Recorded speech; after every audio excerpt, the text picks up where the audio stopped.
So, layers.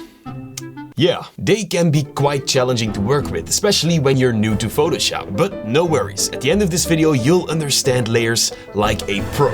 Let's launch Photoshop. So what are layers? Layers in Photoshop are basically sheets that exist in different forms. You have text layers, pictures, objects, adjustments, and a lot more. All of these will be stacked inside the layer panel. Now if you don't see the layer panel, you can open it up by going to the window menu on top and then finding layers. Now to start out, let's create an empty layer. You can do that by clicking the create new layer icon on the bottom. This is a layer that we can use to start with. Now let's create a text layer. To do that, click the type tool. If you now click on your canvas, you can type in whatever you want. For example, Photoshop Basics. Let me scale it up just a little bit so that we can see it more clear. Now by adding the text, the empty layer will be replaced by the text layer. Alright, let's create a shape layer as well by going to the rectangle tool. Then click and drag a shape into the canvas. As you can see, the layer is also visible in the layer panel. If you go to appearance, you can even change the color of the rectangle. Also, pictures you drag in Photoshop will be recognized as a layer. Now, as you can see, these layers are stacked on top of each other. This represents the position of the layer on your canvas. For example, the text layer is sitting underneath the shape layer. If we drag the text layer on top of the shape layer, the same thing will also happen on your canvas and the text becomes visible. Now, in the layer panel, you need to stay organized. Let's start by changing the names of our layers by double-clicking it. Let's rename the rectangle to text background. Now, if you have some layers that belong together, we can actually group them. To do that, hold down Ctrl on your keyboard and select the layers. Then go to the folder icon and that will group your selected layers into a folder. Let's rename it as well. The folder is closed now, but to expand it, simply click the little arrow. Next, I want to add another text layer underneath Photoshop Basics. To do that, we can duplicate our text group by selecting it and hitting Ctrl+J on your keyboard. Now, to edit the text, double-click it and type in whatever you want. Then to adjust the background size, go to the toolbar and select the rectangle tool again. Then head over to the layer panel and make sure the background is selected. Now, all you need to do is drag the size of the layer and there you go. That is awesome. Now you can also move your layers around. To do that, make sure the selection tool is enabled. The layer that's selected in your layer panel is movable on your canvas. The others are not, unless you enable auto select on top. By default, this is set to layer. That way, when you click a layer, you can move it around even when it's inside a group. In the auto select settings, you can also choose group. Now, if you click on a layer that's inside a group, the entire group will move with it. Amazing. But now let's move on to blending modes. Let's use this beautiful landscape, for example. Here I have this lens flare that would be a perfect fit. But if we drag it on our picture, the flare still has a black background. Now, there is a way that we can extract the blacks from this image. To do that, make sure the layer is selected. Then go to blending modes and choose screen or linear dodge. It kind of depends on your like. Now I can simply drag my lens flare on the sun and there you go. By the way, we can make an entire video about blending modes, so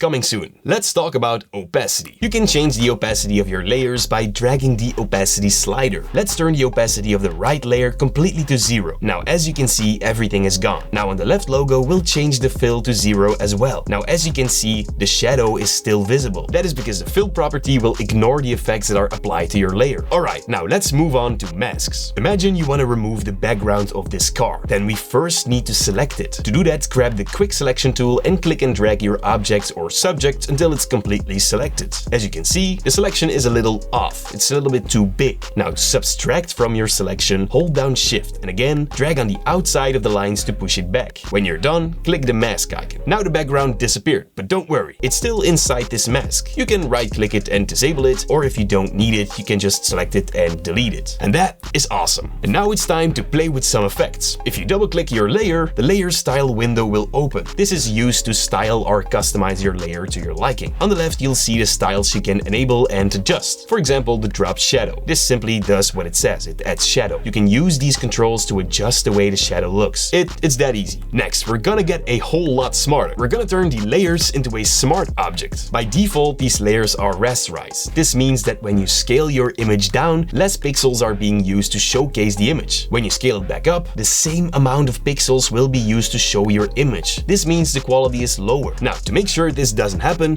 you need to turn it into a smart object. To do that, right-click your layer, choose Convert to Smart Object. Photoshop will now remember the original resolution of your image, but it can do even more. Let's adjust the shape of my logo real quick. Now in the layer panel, double-click the layer. Your image will now open up in another canvas. Changes you apply to this picture, like adding this black circle on my logo, will also be shown in your previous project. It will, however, follow the adjustment I did to this logo before. That's amazing, but now we're gonna explore clipping masks. Let me use this picture for example. You can see two layers here, my background, and I also masked out the car. Imagine you want to change the color. To do that, find the hue saturation adjustment and select it. This will add an adjustment layer on top of all your layers, and it will work on anything that sits below it. Now, by adjusting the hue, you can change the color of the car however you like. This is cool, but it also changes the color of anything else. Now, I only want this to be applied onto the car, and to do that, we will need to create a clipping mask. Right-click the effect and choose Create Clipping Mask. Now the color change will only be applied to the first layer underneath it, which is the car. You can of course still adjust the hue of the car by adjusting the slider. And that is super awesome, guys. For the next trick, we're gonna need the toolbar, and to learn everything about that, click the video right here on my left. Thank you guys so much for watching, and as always, stay creative.